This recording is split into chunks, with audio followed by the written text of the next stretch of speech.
Hey guys, good evening. How's everybody doing? You're doing? That's better than not doing, I've heard. Yeah, so welcome.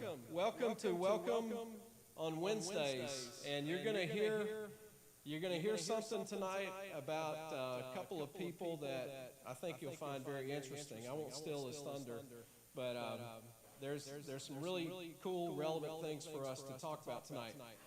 You're in a chatty mood, and I like it. I would like for you to stand up and talk to two more people that you haven't spoken to and welcome them.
Okay, guys, well, try to make your way back to your seats.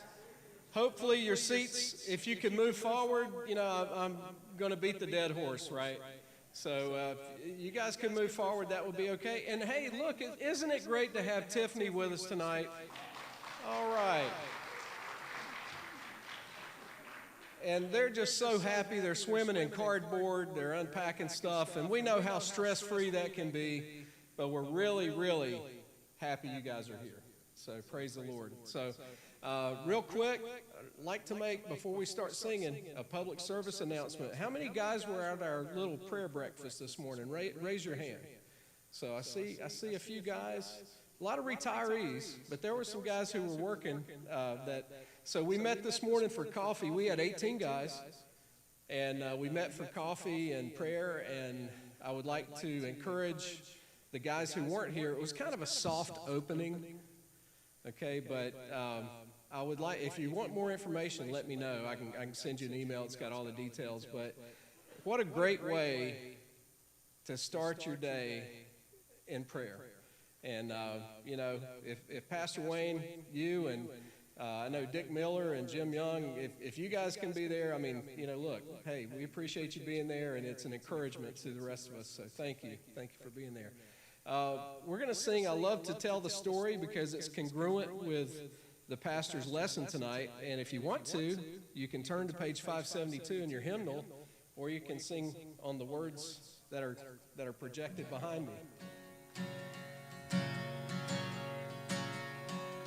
I love to tell the story of unseen things of Jesus and his glory, of Jesus and his love. I love to tell the story because I know 'tis true. It satisfies my longings as nothing else can do. I love to tell the story. 'Twill be my theme in glory to tell the old story of Jesus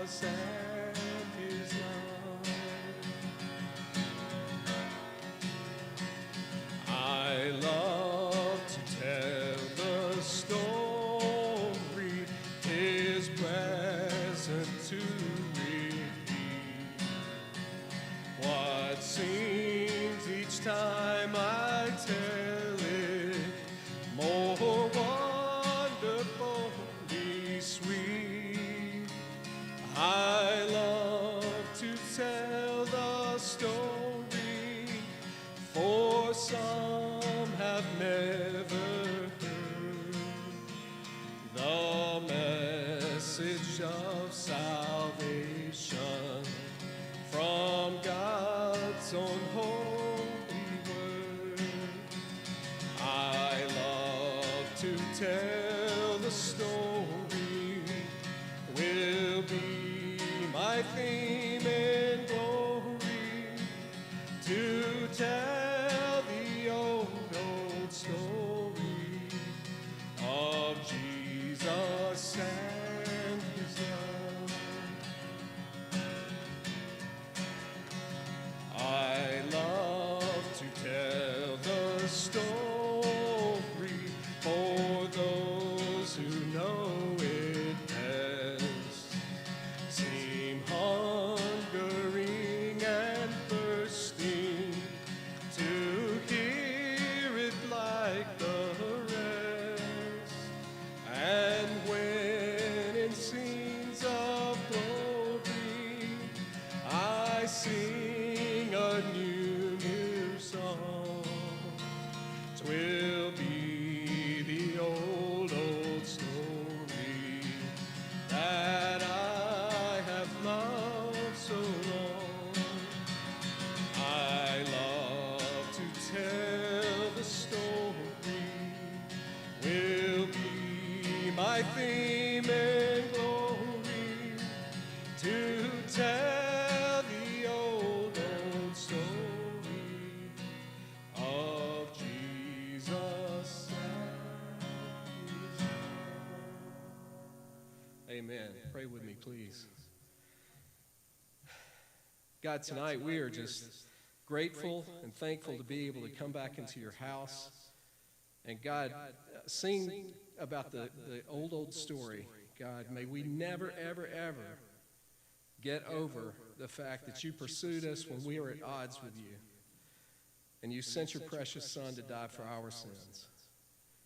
And again, Father, I just pray that that would affect everything that we do, every decision we make.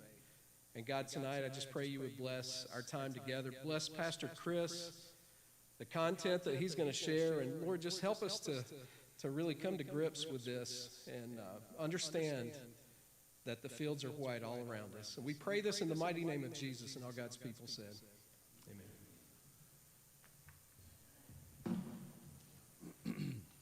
All right, let's take our Bibles. Go to 1 Corinthians chapter 9. We're going to be there for just a few moments.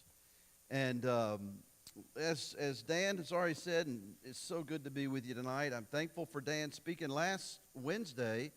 That was when the moving truck was coming to our place, supposed to be there at 4, and the truck broke down, and so they put us up in a hotel room, and so it was kind of scattered, and I'm glad that Dan spoke last week, did a great job, and as he said, we are still unpacking boxes. We have a lot of cardboard around us in our house, and Dan's going to run around with this little cardboard pad. In fact, he's going to our prayer pad, and he's going to give you a chance to update it and add some prayer requests to the list, and let us know how things can be updated. We are still trying to get everything settled, but I was going to share with you that we did something last night that we have not done in years, me and Tiffany, and and it was so exciting. It was like Christmas Day for us. We ordered a pizza and had it delivered to our house. And where we lived, that you couldn't order Domino's where we lived, or Papa John's, or any of that. They didn't deliver where we lived. There was one, for a small little window of time, there was a little sort of pizza joint, and there was a buddy of mine who worked there, so he would deliver the pizzas. Only did like twice. I think twice in the last 18 years, we actually ordered a pizza and it brought to our house. And the guy that was my buddy, he would hang around. He was weird, and so we didn't order pizza very much. So last night, man, I was looking out the window. I couldn't wait for this Domino's driver or no Papa John's driver to get there. It was like Christmas. The doorbell rang. I was like, yay!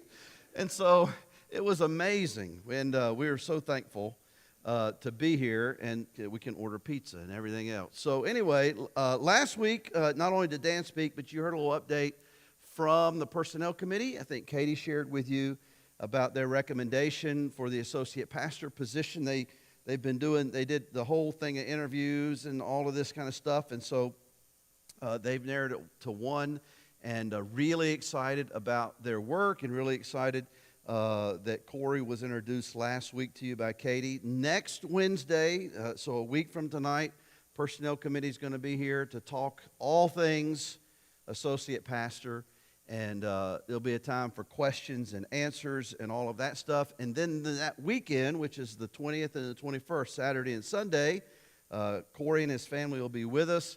You'll have a chance on Saturday to meet him and his family and interact with him, and then Sunday he'll share his testimony. We'll have a chance to vote on whether or not to extend a call for them to join our staff team. So I want you to make sure, put it on your calendar, that you're here next Wednesday for the presentation, and then the following weekend make yourself available as well. Let me say one word, and I got to get my phone out because I want to read a text to you.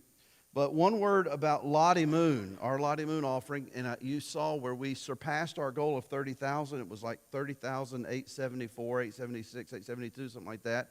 And I received some communication from some of our missionaries, some that came to the conference, some that had spoken here on a Wednesday night. Just so thankful for First Baptist Welcome and surpassing our mission goal. Thank you for your generosity. This is a big deal to our mission partners. And then Todd Unzicker, who is the state executive director for the North Carolina State Convention, North Carolina Baptist, he texted, and I think it was kind of one of those texts. He just texted everybody, so it's not like it was a personal thing. But he said that the highest Lottie Moon, he said he was going to announce this later, but giving it to us a little early, that the highest Lottie Moon giving in SBC history by any state is North Carolina with $15.7 million. North Carolina Baptist gave more money to Lottie Moon than any state has ever given, and it was 8.8% higher than last year. And he says the first time any state ever gave more than $15 million. And our Annie Armstrong, which is sort of our North American Mission Board offering, North Carolina Baptist broke a record there with $7 million, which is 9.4 over last year. And so North Carolina gets it, and you get it. And we're part of this great convention, and so thank you for your support of our efforts to get the gospel to the nations. But we also, and this is what I want to talk to you a little bit about tonight, we also are tasked not only with sending missionaries to the nation, but we're tasked with going to our neighbors. It's the neighbors and the nations that we're to reach with the good news of the gospel. And what I wanted to do, originally what I wanted to do tonight, I wanted to jump back in our Baptist Faith and Message study. You know, we took a little break at Christmas, and we did these Christmas meditations. And but next week, the Personnel Committee is going to do their thing. And I thought, man, I'm going to jump into it for 1 week, and then have to take a break for a week. So I'm going to wait a couple of weeks to jump into it. And I wanted to kind of go back to something I shared Sunday and talk a little bit more about some of those statistics that I mentioned in the sermon. You know, we started this series on Colossians on Sunday, and I shared with you that I had received some demographic studies from the Baptist State Convention. I actually have 3 of them, and I mentioned Sunday kind of a little bit of the makeup of our community where we live. That basically, if you took a 10-mile circle and drew it around Lexington, we're in that 10-mile circle, that only about 23% or 27%, 23% identify as evangelical Christians, and that in that circle, if you take all those people, only 2.2% of those folks are Southern Baptist, which might surprise you. You might think, well, there's Southern Baptists everywhere. In that circle, it's just 2.2%. And also about 45% in that circle identify as either non-Christian, which means they might be Buddhist or Muslim, or non-religious. They claim nothing, 45%. And so I wanted to sort of expand a little bit on those demographics and just talk to you tonight for a few moments on where we live and who our neighbor is. If we're called to reach our neighbor, it'd be nice to know who our neighbor is. And so if you were to take that 10-mile radius around Lexington, somebody guess, and you can say it out loud. How many people are in that circle? If we drew a 10-mile circle around Lexington, How many people do you think are in that circle? What would be your guess? Anybody got a guess? Well, Dan can't. I've told him. It's just a guess. It's probably going to be wrong because it's a unique number, but it's all right. How many? I heard 8 in that circle. All right. Who else? 60,000. All right. If the price is right, you're a little low. Not quite. 100,000 in that circle. Now, if you took a 5-mile radius from the church right here, this is the center of the church, and we did 2.5 miles in each direction and just went in a circle, there's about 30,000 there's 30,000 people that live within 2.5 miles of the church. Now, it might say, Davidson County, there's a lot more people in the county, but that's what the demographics show. And we're growing at a rate of about 4%. And so what that means is that people are moving here. This is becoming an attractive place for people to move to. You've seen the new communities. They're moving here. County taxes are great. And then you can work in Greensboro or High Point or Winston-Salem or Lexington. You can even work in Charlotte and still live in this community that seems small townish. And so people are moving here. And the second thing this means for us is that the people that are moving here most likely, according to the statistics, are not like us. They don't look like us. They don't believe like us. They don't live like us. And one of the things that we're learning from the demographics is that a lot of people that are moving here from different parts, they don't know Jesus. They're not Christians. So if you draw that 10-mile circle around Lexington and you look at that 10-mile circle, about 73% of the people in that circle, when they do these demographic studies and surveys, here's what they say. 73% say that they have no involvement at all with a religious community or congregation. Now, by religious, what they mean is any kind of church. It could be a Buddhist temple. It could be a Jewish synagogue. What they're saying is, it's not just Christian. They're saying, I have 73% of the people who live in that circle. I have no formal connection with any religious group. I'm not a member of anything. I don't belong to a church or anything else. 73% of the people in that circle, that's how they identify themselves. Just 5 years ago, when they did this study, it was 61%. So what does that tell you? That tells you that in the last 5 years, 12% more people have considered themselves not connected to any religious group, not to a church, not to any religious organization, nothing. I'm not connected to nothing. They don't go to church. They don't want to go to church. They're not involved in a church in any way. And so I want us to take a few moments. I want to share some of the stuff with you tonight from this demographic studies that I've received so that we can sort of understand where God has put us as a church. Everything has changed. This is not the same community that it was 5 years ago. It will not be the same community in 5 years. Everything's changing.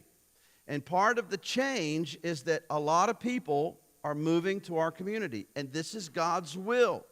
And so 112 years ago, he plants a church, First Baptist Church of Welcome, knowing that in 2024 there'd be a group of people like us, and that he would be calling us to be a church that goes out and loves our neighbors and shares the gospel with our neighbors as he brings all of these people into our community. Now, I want you to go to 1 Corinthians chapter 9, and I want you to pick up in verse number 19. We'll read a couple of verses, and then I'll share some stuff with you, and then we'll take some time at the end to pray. But look what Paul says in 1 Corinthians chapter 9, verse 19. He says, "So, for though I am free from all, I've made myself a servant to all." Why? That I might win them, that I might win more of them. So and these are famous verses. You know these. He says in verse 20, "To the Jews I became as a Jew in order to win Jews. To those under the law, I became as one under the law, though not being myself under the law, that I might win those under the law.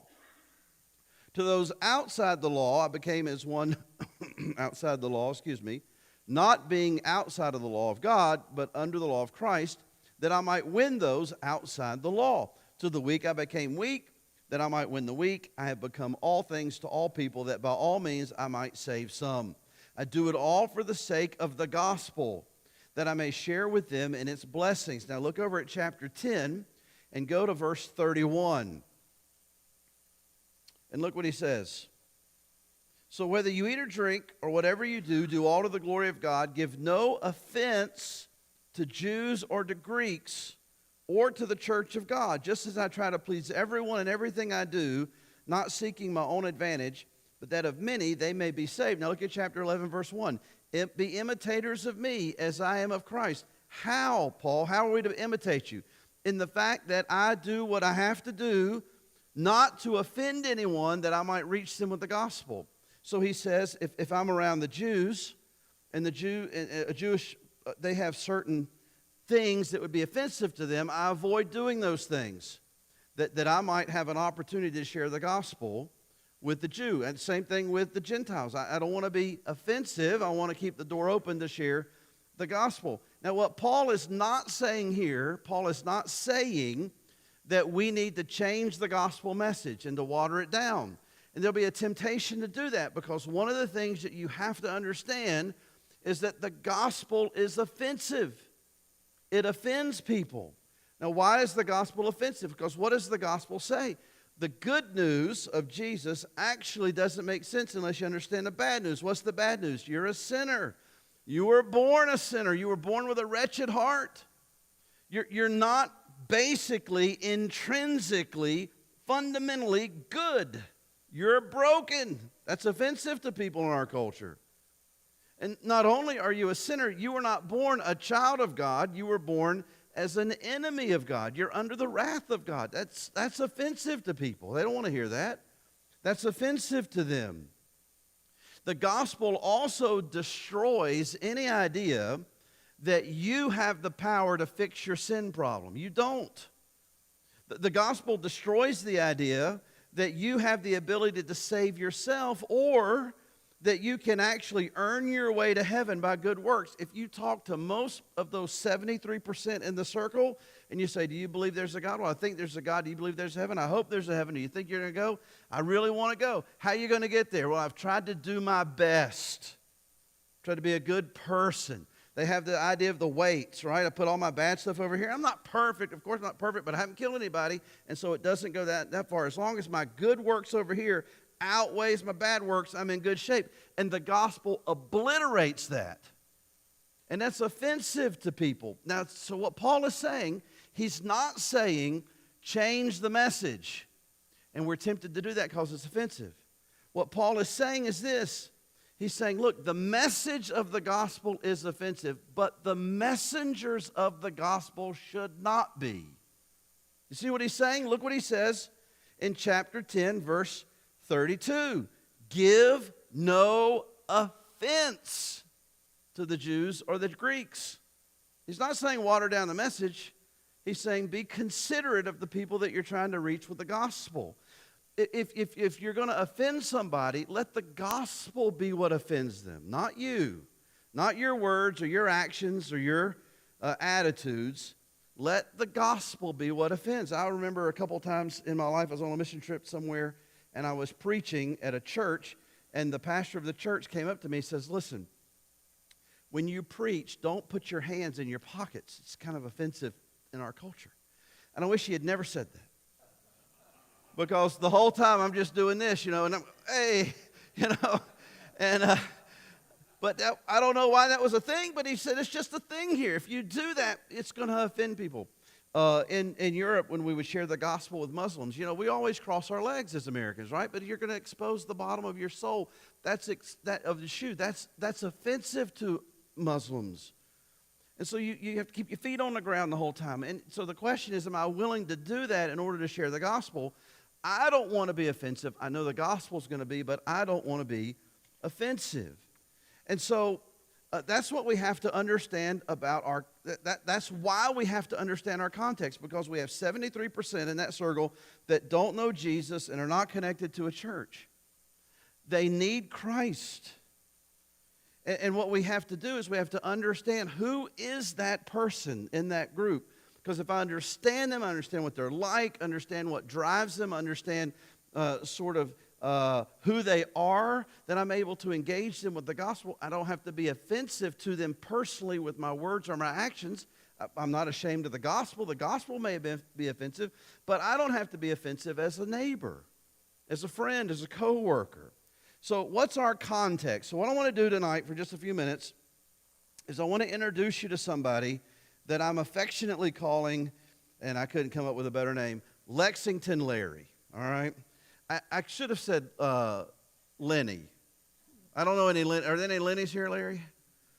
So Lexington Lenny. That might be better, all right? Because I don't want you to think I'm talking about Larry or the other Larry and his brother Larry, because there's a lot of Larrys here. So let's talk about Lexington Lenny. Who is Lexington Lenny? Now, Lexington Lenny, this guy that I'm going to talk about, he is a representation. He represents the 73% that have no connection with Christ or his church in that 10-mile radius, okay? What's he like? Statistically, these are the averages, all right? First of all, Lexington Lenny is white. About 87% of people in the circle are white. He also is married. The vast majority of people in the circle are married. So statistically, he's married.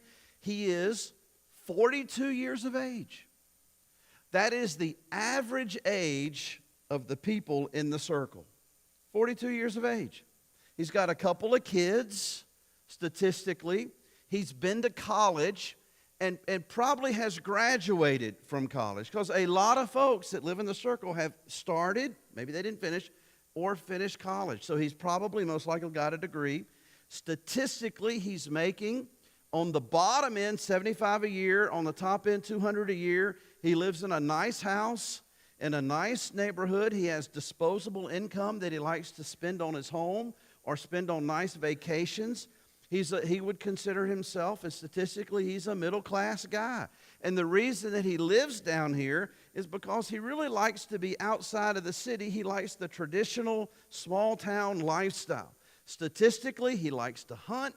He likes to camp. He probably owns a camper or an RV, probably drives an SUV or a pickup truck, does a lot of shopping, or his wife does at Amazon, and really big sports fan. That's Lexington Lenny. And when I say Lexington, I don't want you to think about just the barbecue folks, right? I don't want you to even think about the people that you know. You don't even know him. He might live in your neighborhood. You never met him. He may have been here for 20 years. He may have been here for 2 years. But statistically, that's the guy. A good guy. A really good guy. Loves his family, loves his kids, loves living in a small town, loves getting outside, outdoors, loves working in his yard. That's him.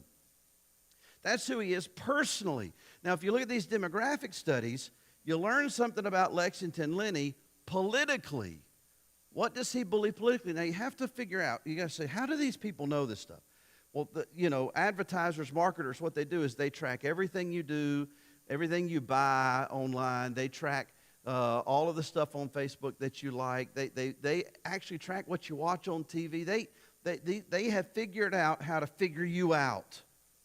And these demographic studies that I've been given are actually marketing tools. They actually give you advice on how to market your product to Lexington Lenny.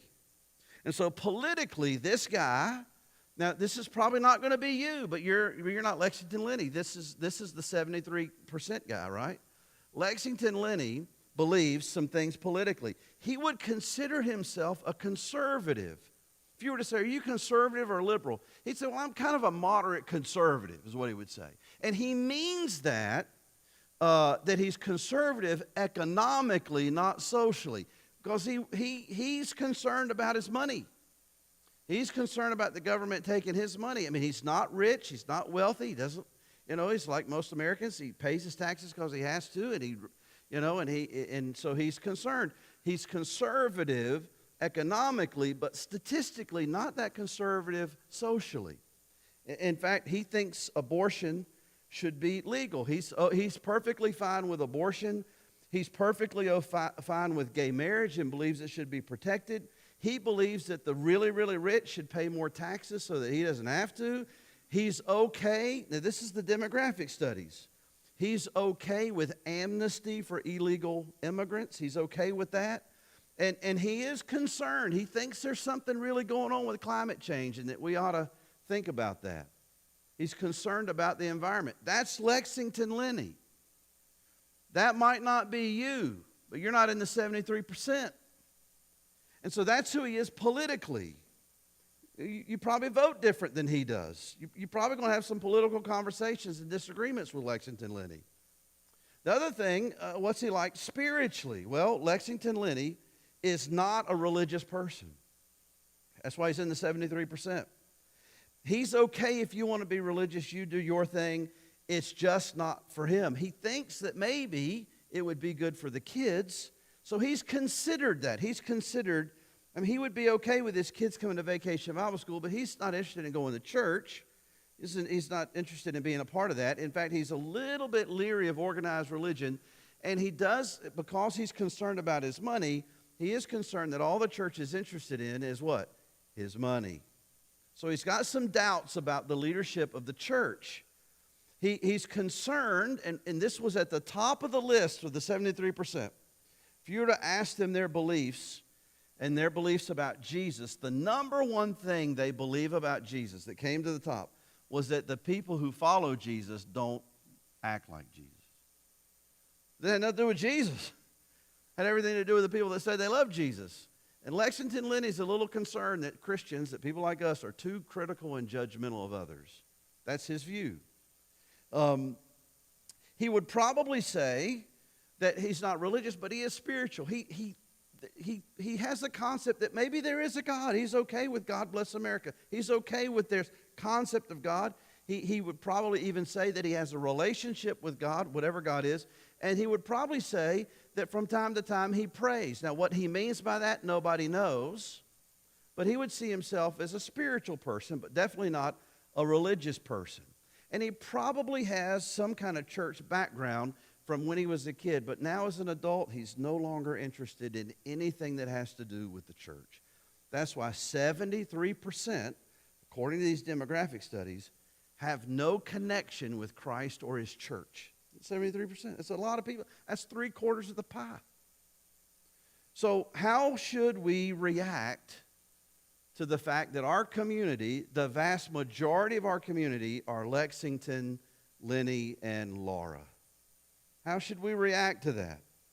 Well, the first thing that we should do when we hear about this is we should be reminded of Acts chapter 1, verse 8. Now, you know what Acts 1:8 says? Jesus says to his disciples, he says, listen, the Holy Spirit's going to come upon you, and then you're going to be my what? Witnesses. Now, where are you going to be my witnesses? Where does he start? Jerusalem, and then Judea, and then Samaria, and then the uttermost parts of the world. Now, I've shared this with you. This is what I believe about that verse. I believe that when Jesus said Jerusalem, he meant Jerusalem. Like the real place Jerusalem, the physical place Jerusalem. And then when he said Judea, he meant the place surrounding Jerusalem. When he meant Samaria, the place outside of Jerusalem. And when he said the uttermost parts of the world, he meant Lexington. That's what he was talking about. He was talking about right where you live. You live in the uttermost parts of the world. You don't live in Jerusalem. You live in the uttermost parts of the world, which means you got to change your mind and understand that God in his sovereignty allowed me to be born here, to move here, to live here, that I might know him, and I love Jesus, and I'm plugged into a church, but he now has brought me here that I might live as a missionary among 73% people that have no idea who Jesus is. The greatest people in the world. Mow your grass when you're on vacation. They'll get you mail and feed your cat when you're out of town. Best people in the world. They'll wave to you as you're driving to church. But they're on their way to hell without a Savior. And so we got to start realizing when you wake up in the morning and you put your feet on the floor and you look and you walk out into your driveway and you look around, you say, I'm standing on a mission field. And I'm a missionary. The second thing we got to do is not only just sort of realize that we really are living in a culture, in a town that is not a Christian culture, and that we're missionaries here. The second thing we got to do is rethink our strategy.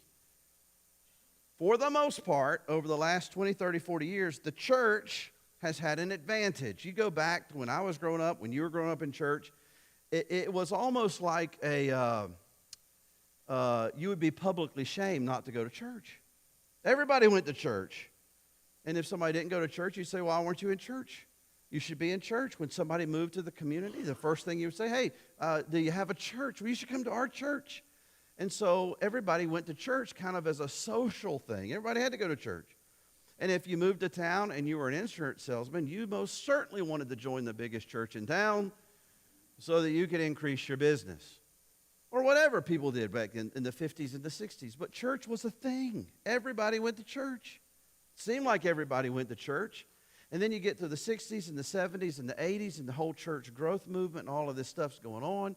And so the answer was, if Lexington Lenny is going to hear the gospel, I've got to invite him to my church so that he can hear my preacher preach the gospel. And back then in the 50s and 60s, Lexington Lenny was socially a little more inclined to fit in with the community and to go to church. Now they don't care. There's no social pressure anymore to go to church. And so the idea that we've had for the last 50 years is, if Lexington Lenny, if my neighbor's going to hear the gospel, somehow he's got to hear my preacher. And the only way he can hear my preacher is if he comes to my church. So now the whole emphasis, or whole evangelism is, we just got to get people into the church. How do we get them into the church? Lexington Lenny doesn't want to be in the church. If he wanted to be here, he would be here. I got a buddy of mine who is Lexington Lenny. He came to my church twice in 10 years. First time he came, he stood in the back and paced. He really thought the ceiling would fall in on him. That's what he told me. And I was talking to him one day. He says, people invite me to church all the time. I'm in the South. Everywhere I go, hey, who are you and what do you do? Where do you go to church? I tell them I don't go to church anywhere. Why don't you go to church anywhere? I tell them the same thing. I don't want to go to church because I don't want to go to church. If I wanted to go to church, I'd go to church. I don't want to go to church. That's Lexington Lenny. Lexington Lenny doesn't wake up on Sunday morning and say, I think today I'll go to church. He doesn't want to go to church. 73% of those people have no connection to a church. And they said the likelihood that any of them would change their mind is about 3%, 2 to 3%. They don't want to be here. And so we've got to rethink our strategy. We've got to rethink how we get the gospel to Lexington Lenny. We have to realize that just constantly saying, hey, you ought to come to our church, you ought to come hear our preacher. Well, we got something going on at the church, man, it'd be great. They're really interested in holiday events. Christmas and Easter, very open. Lexington Lenny's cool with that. But the other 52 Sundays, 50 Sundays a year, he's not interested. If there's a crisis, if there's something really painful going on in his life, he might show up on that Sunday, maybe. But he's just here hoping that he can appease God and some things can go well in his life moving forward. He doesn't do what you do. You go to bed Saturday night and say, hey, guess what? We're going to church tomorrow. We're excited to go to church. That never happens with Lexington Lenny because he doesn't know Jesus. He doesn't love Jesus, so he doesn't love the things of Jesus like you do. And so we're going to have to change our mindset to think if we can just have some attractive, fun things here at the church, then Lexington Lenny will want to come. I know what we can do. Let's change the music. Let's paint the children's hall. Let's have fun and games. Let's have big events. Let's have a cantata. That'll bring them in. It doesn't. He don't care. I always thought it was interesting that churches would advertise their Easter cantata on WBFJ, the Christian radio station that no non-Christians listen to. Because we want to really see people come to Christ through a Christmas cantata. They're not coming. They're just not coming. Very few are. Got 73%. Very few of that 73% are going to show up. Very, very few. So you got to rethink how the gospel gets to Lexington Lenny. Now I want you to think about this. Take that 10-mile circle. I'm going to land the plane here in a second. Take that 10-mile circle, and that generally means nothing, what I just said. But just take that 10-mile circle, and let's say inside that 10-mile circle there are 20 really good, biblical, gospel-preaching churches. 20 in that circle. It could be more, it could be less. Let's just say 20. You know what that means?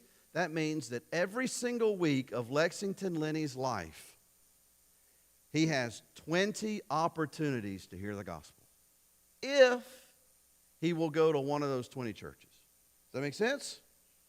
So every week, he's got 20 opportunities.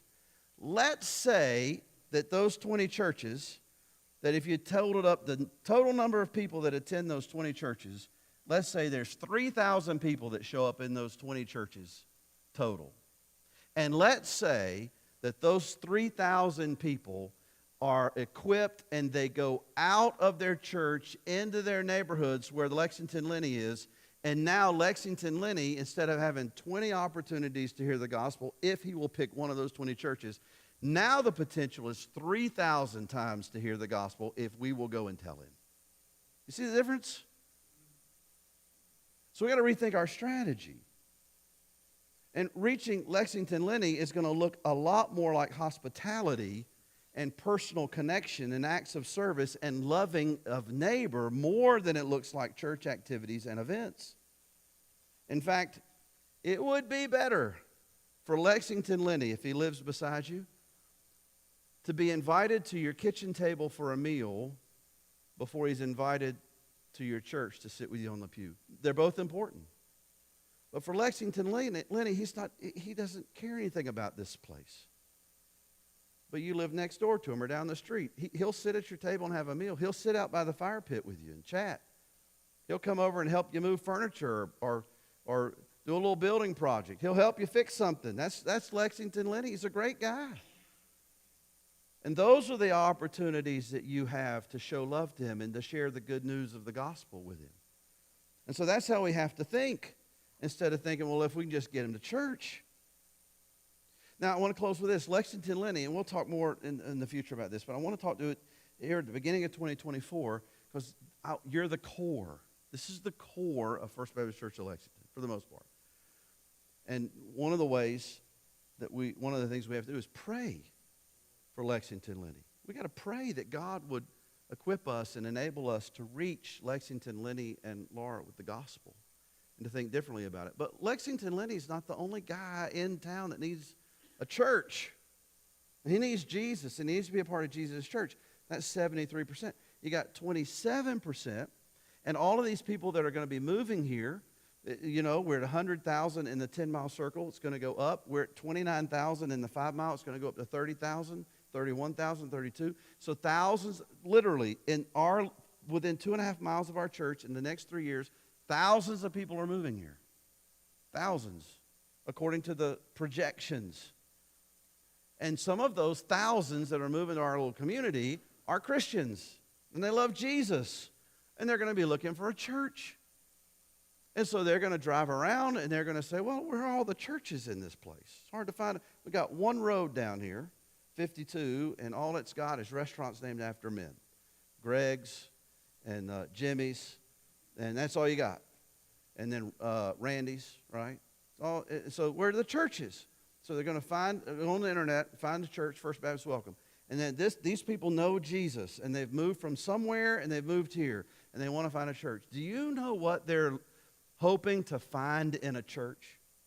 I got the demographic studies on what people, their ministry preferences. And I don't like that phrase very much, but it kind of tells you what people are thinking. The number one thing, if you had to guess, the number one thing that believers, and also I need to tell you that demographically, the largest number generationally are millennials.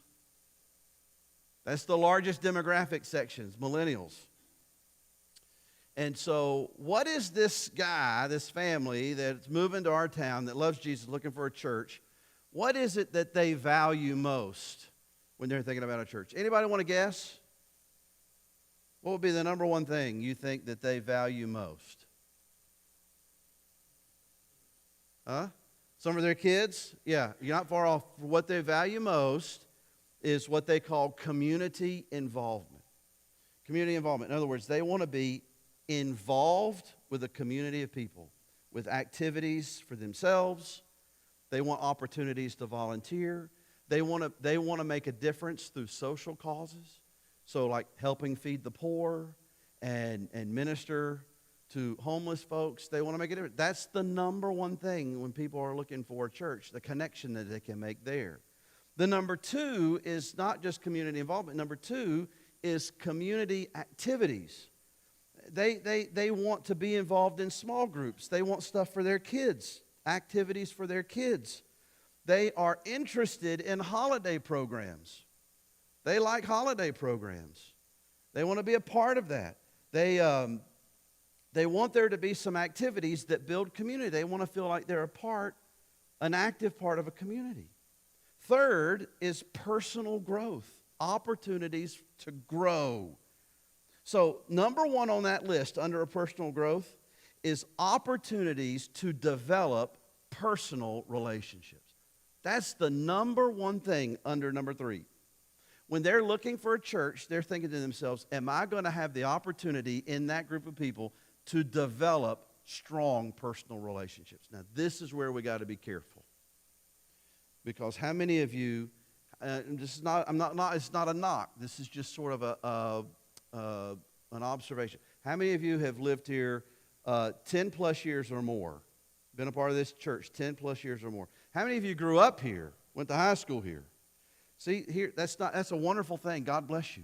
I mean, I'm not knocking that at all. But one of the side effects of that is that you've already established all the personal relationships you can handle. Right? So somebody walks in the door, they're looking for meaningful personal relationships, and you're at your limit. What happens? They're not looking for friendly churches, they're looking for friends. That's what they say. We're looking for friends. They're looking for opportunities to grow as a leader, to serve. And if you're a church that's like, well, we got people in our church doing 5, 6, 7 things, and it just works well for us to do 5, 6, 7 things. And you never have new folks in on leadership, giving them responsibilities to serve and use their gifts in the body, what's going to happen to them? They don't fit here. Number 4, there's 5 on the list. Number 4, here's number 4. Number 1 is community involvement. I want to be a part of a church that's making a difference in the community. Number 2 is community activities. I want to be a part of a church that builds community.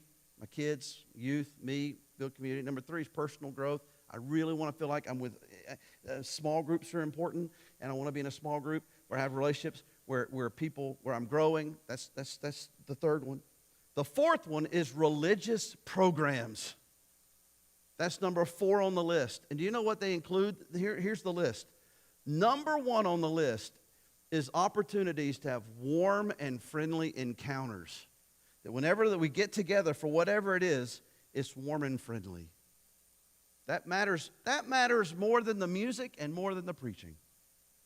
In fact, the second thing on the list is contemporary worship.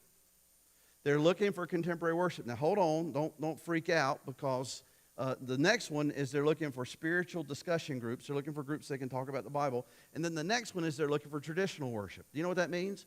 They don't care about the music. It can be traditional. It can be contemporary. They don't care. Do you know what I have found my experience in working in churches and working with churches? Do you know who cares about the music? The people already in the church. The people that aren't here don't care about it. Listen, Lexington Lenny does not care about the music. And neither do the Christians moving here. They're looking for something else.